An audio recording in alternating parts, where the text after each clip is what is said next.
I'm not one to enjoy much when big corporations such as the WWE are just using their fans and using them to squeeze out money and to make more. And I'm talking about what they're doing with John Cena.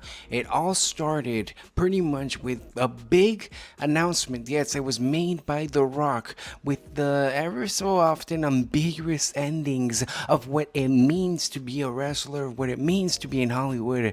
It was all there, it was all in the bloodline, and now it's left wondering in its own speculation. Yes, they're creating pretty much a masterpiece. They're making it so that they're ruining the childhood dreams. What we saw at Backlash was that pretty much it's gonna be the last time you ever see a John Cena versus Randy Orton, but it's not only that, it's much more. You're watching Ringside Rips. My name's Andres, and I'm just gonna jump into pretty much everything that happened at Backlash and focusing what its WWE is and how they're pivoting in the storytelling. They're not only pretty much improvising on what it is that they're doing, it's what they're doing and how they're implementing it. John Cena, of course, won in a dirty way, in a way that most people wouldn't pretty much agree. They wouldn't want this ending to be. It's a title shot, cheap way. It's another type of ambiguous ending for this new heel of John Cena. He didn't really hit the finisher. He didn't really make Randy Orton tap out. And after all the chaotic mess that was out there being portrayed, Randy Orton had multiple chances of picking up that win. It wasn't that. Now, we didn't get to see Travis Scott interfere. We didn't see The Rock or any other hoodlum out there trying to interfere, and that just leaves us wondering. This is all just one of those storylines that is just leaving enough room to include pretty much anyone and anyone. We haven't seen Cody Rhodes since what happened at WrestleMania, and it leaves to facts. Does the WWE do this often? Why do they keep doing it?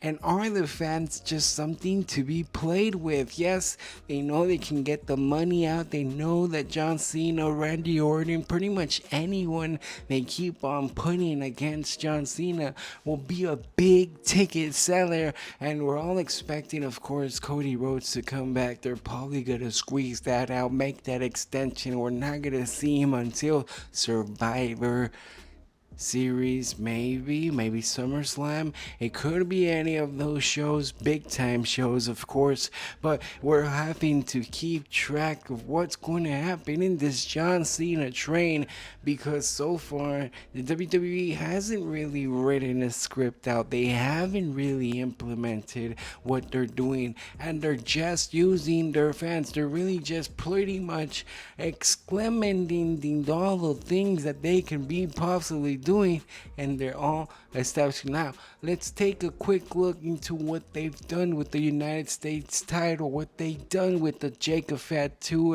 LA Knight, Drew McIntyre, Damian Priest.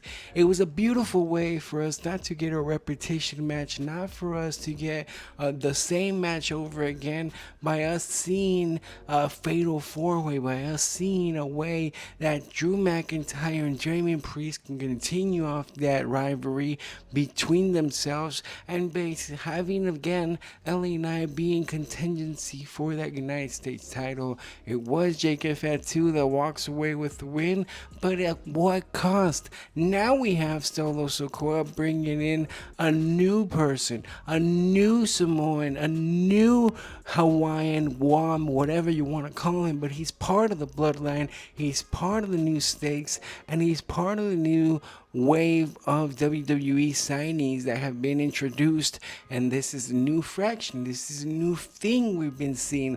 We've been seeing the fractions between Jacob Fatu and Solo Sikoa. This is a storyline that's actually been written out, that's actually been developed, that's actually been curated, that's actually been carried out. Same thing with what they're doing with Lyra, Kyria, and Becky Lynch. Same thing with what they continue to do with the other sets of rivals, but what they have with one of the biggest titles at scene, with what they have at the helms of the company, at the face right now, it's John Cena, and it's pretty much, it's a let's see where this goes, let's see what happens, let's see where we can all take this, because we don't really have an idea. We've seen so many things. Randy Orton put on a spectacular show. He did his best. He really put on a performance. He was at home. The crowd was going well. They really actually performed, even though they were in the United States of America.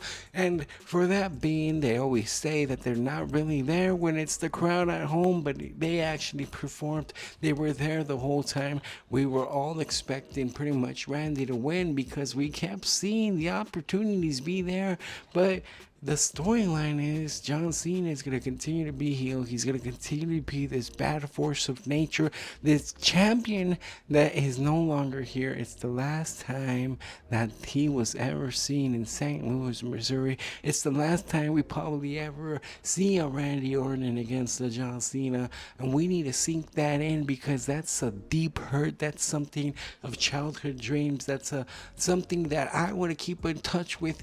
Leave a comment down below how you felt seeing a Randy Orton against John Cena and what it's like to be the last time. Are you feeling old? Because I'm feeling old. This is really striking a chord. Now, let's go in deeper into what John Cena means, what this storyline could possibly mean since they're just improvising. What I see is that John Cena is the destroyer of childhoods. He's destroying this dream of having the title, of this dream of working for the WWE, the dream of being the last champion. He's destroyed this childhood dream with Randy Orton. He's no longer being there against one of the greatest, and I feel like in his last tour, this is what we might get to continue to see. Just John Cena being this evil character, ruining wrestling, continue to find a way to just defeat people, and we might even see at the end of the storyline a John Cena against Cody Rhodes, a John Cena against The Rock, or a triple threat or something like that where somebody has to save the company. John Cena will be walking away pretty much with the title until the end, until it has to come down to the pivotal points. We're gonna see pretty much all-time classic, all-time superstar John Cena go up against anybody and anybody who ever meant anything to the ring. And I'm excited to see this storyline continue to grow.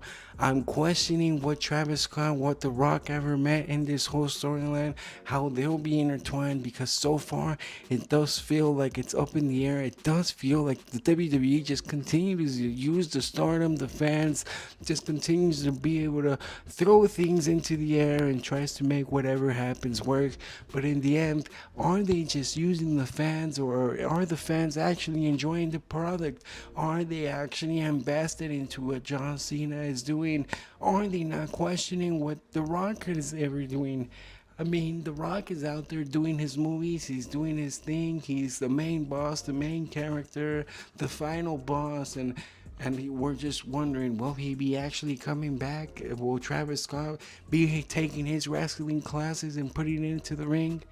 We'll have to continue to watch, but John Cena is doing a heck of a job, so we'll applaud him for that. And thank you for watching.